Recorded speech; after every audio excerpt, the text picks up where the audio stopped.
Thank you for joining me again today. I have something, again, very uncommon. This is a UHC gun, and it's very, very old. It's a Tokyo Marui clone, I believe. This is the UHC 92F Beretta, and I believe this is a clone of the older Tokyo Marui system for their spring pistols. I have a few older catalogs of Tokyo Marui products, and then some of the Springers, some TM that are still available today use the exact same kind of magazine.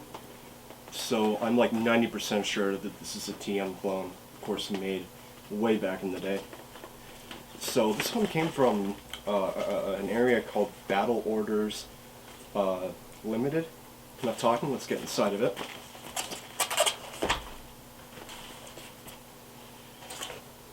And it came with just a metric shitload of paperwork. Mostly warnings, but there are some manuals. I'm going to scan all these, put them in the description in high resolution, but now I say this is a UHC gun because look what it came with. It came with the UHC Unicorn Hobby Corp BBs, the 100 ones, which are my favorite. Always great to have another one of those. And then the only other thing it came with is the gun itself. Here it is. So this is a dual tone 92F. Put this styrofoam off to the side. Excuse me for a moment.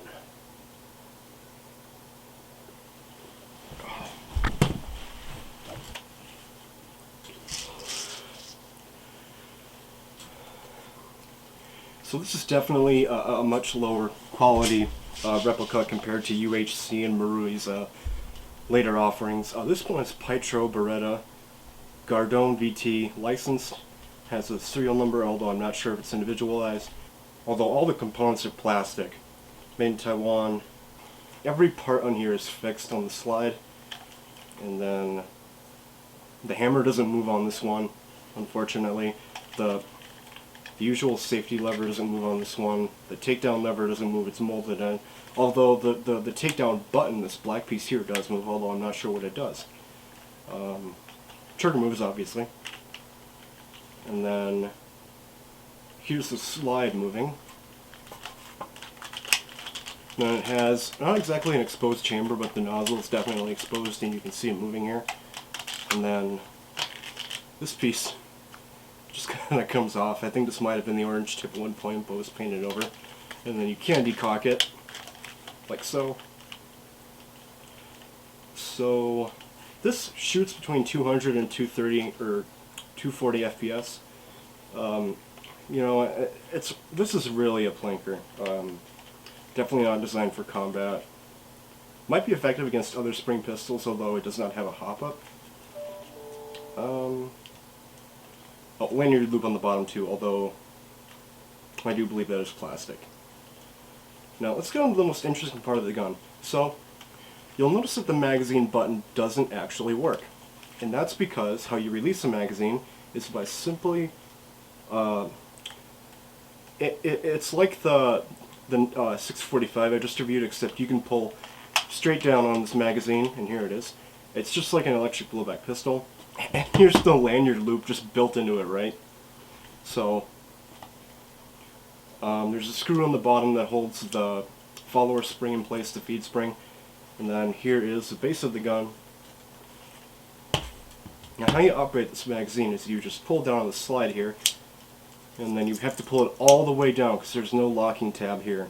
If you try to pull it down, or what do you call it?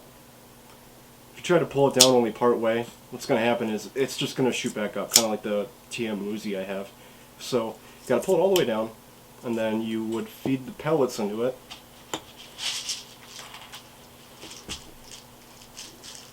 Like thus. Although this one doesn't seem to really ever want to feed, which is just bizarre. Oh wait, I already filled up at the top. Wow. My nozzle feeding skills are getting better every day. So now what we would do now that we have a full magazine is we would just put it in. And these are staggered, by the way, in position, I believe to hold 13 rounds.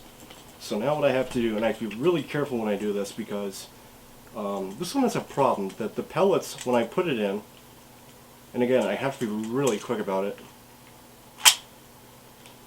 it does activate the follower before it gets all the way into the gun. So there's a chance that if you do it slowly, the pellets are just going to shoot out all over the inside of the magazine well, and then you'll have a jam, which I've already experienced a few times before already. So now I can cock the gun back,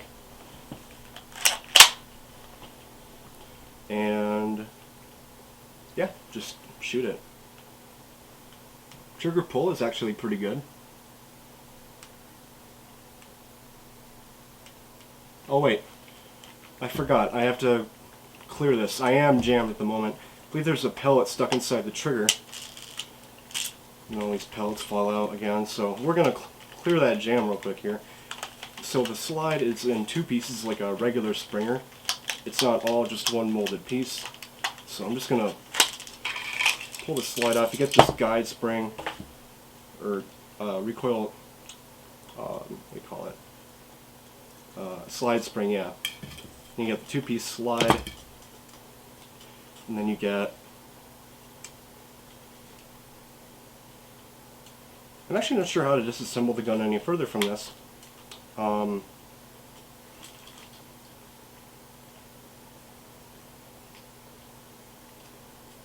Actually might have to postpone the rest of this video because I mean I have no idea where that pellet is stuck.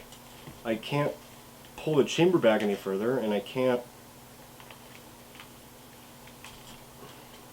I think without taking this gun apart there's nothing further I can do. So unfortunately I can't show you guys this gun in action, although it's really just a regular Springer. It's got no hop up, shoots at a low FPS. I mean, this really isn't a fantastic gun. So I'm just going to reassemble it. Main spring goes in first, and then we can put the slide back on, and we just have to flex it over the guide rails, and then back on it goes, along with the magazine. And that's really all I can do with it, really. I mean, there's nothing else I can do at the moment without fixing it. So I'm just going to take some photos, scan up those documents, and